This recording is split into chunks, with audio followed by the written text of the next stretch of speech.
2.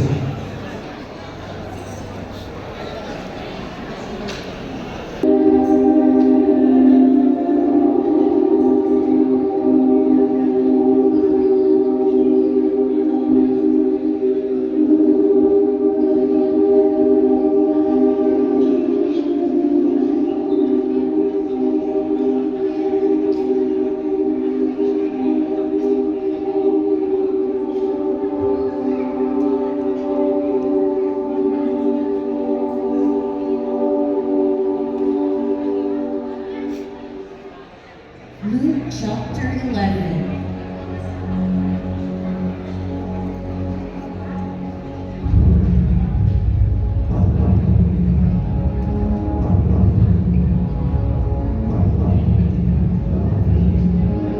One day, Jesus was praying in a secluded place. When he finished, one of his disciples approached him, filled with curiosity.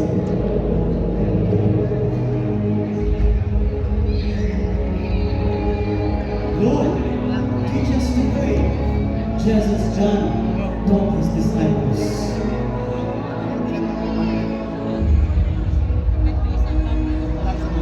When you pray, say, And Jesus began to recite the beautiful words that would become known as the Lord's Prayer.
no food to offer him. And suppose the friend answers him inside. Don't bother me. The door is already locked. And my children and I are in bed. I can't get up and give anything. I tell you, even though he will not get up and give you the bread because of friendship, yet because of your shameless audacity, he will surely get up and give you as much as you need.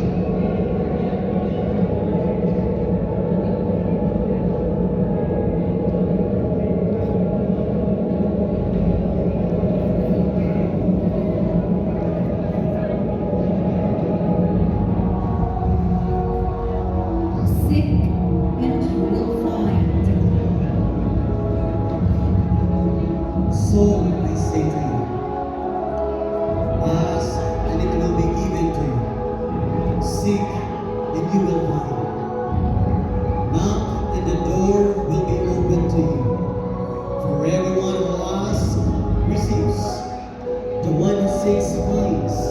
And to the one who knocks, the door will be opened. The sign of Jonah. As Jesus continued to teach, some in the crowd began to challenge him, seeking a miraculous sign from heaven. Teacher! Teacher! Show us a sign. This is a wicked generation. It asks for a sign, but none will be given it except the sign of Jonah. For as Jonah was a sign to the Ninevites, so also will the Son of Man be to this generation.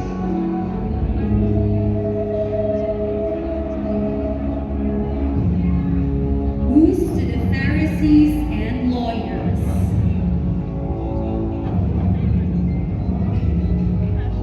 Jesus then turned his attention to the Pharisees and the experts in the law, rebuking them for their hypocrisy and spiritual blindness. Woe to you experts in the law, because you have taken away the key to knowledge. You yourselves have not entered, and you have hindered those who are entering.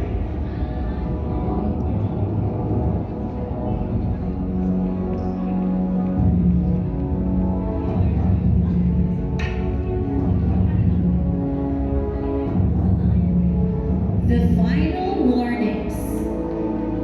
As Jesus and his disciples left the crowd, the Pharisees and the experts in the law began to oppose him, seeking to catch him in something he said. Jesus, however, continued to warn them of the consequences of their actions. Be careful, because you are like unmarked grapes, which people walk over without knowing it.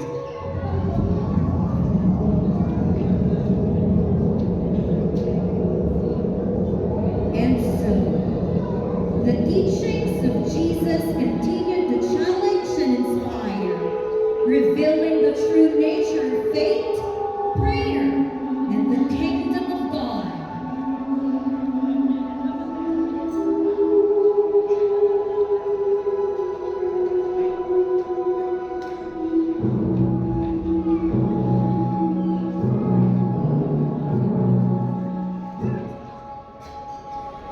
The leaven, the light, and the rich food. Luke chapter 12. A dusty hillside in Galilee, a massive crowd presses around Jesus, eager to hear his words. News of Jesus' teachings had spread like wildfire. People flocked to him, drawn by his wisdom and the miracles he performed. But this day, Jesus turned his attention to a different kind of crowd, his disciples. My beloved disciples, beware of the leaven of the Pharisees, which is hypocrisy. The disciples exchanged confused glances. Jesus wasn't talking about bread dough. He was warning them about the corrupting influence of religious leaders who preached one thing but lived another way. There is nothing concealed that will never be disclosed, or hidden that will not be made known. The crowd listens intently.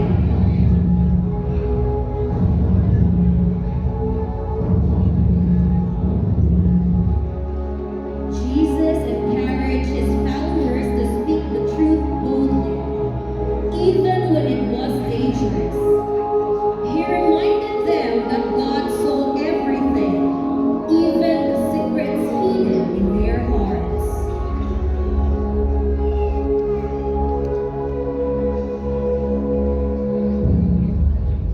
A man in the crowd pushes his way forward.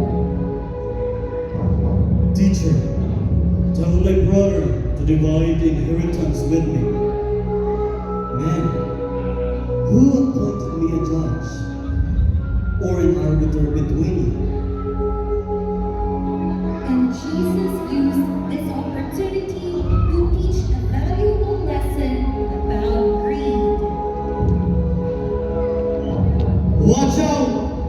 Be on your guard against all kinds of greed. Life does not consist in an abundance of possessions. Jesus tells the parable of the rich fool who hoards his wealth but dies unexpectedly.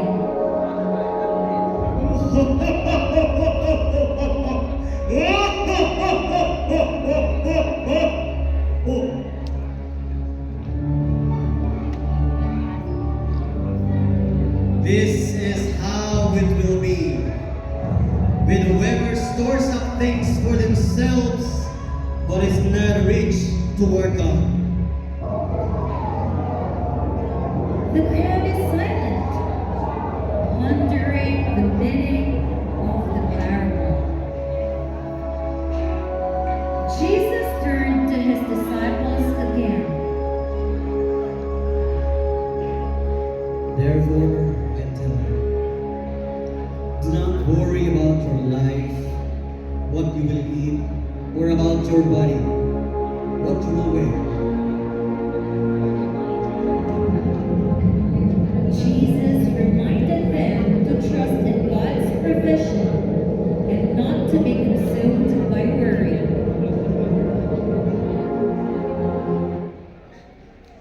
The disciples nod, but their faces show concern. Sell your possessions and give to the poor. Provide purses for yourselves that will not wear out, a treasure in heaven that will never fail, where no thief comes near and no moth destroys. Jesus challenged them to invest in eternal treasures, not earthly ones. For where your treasure is, there your heart will be also. The crowd disperses in deep thought. The disciples gather around Jesus, eager for more guidance.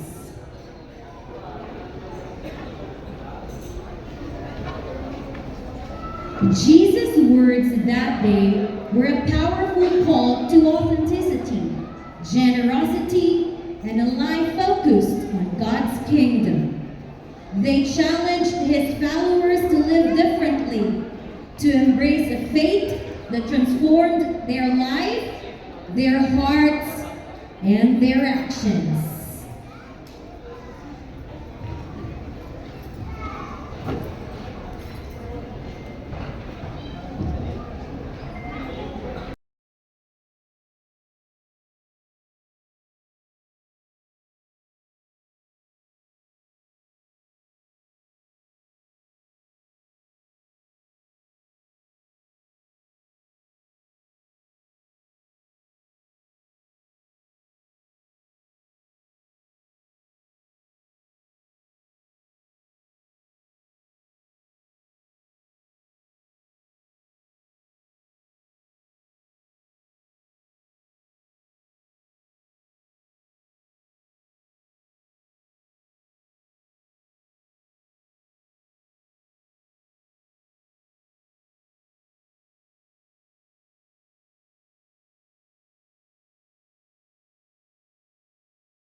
And that was chapter 11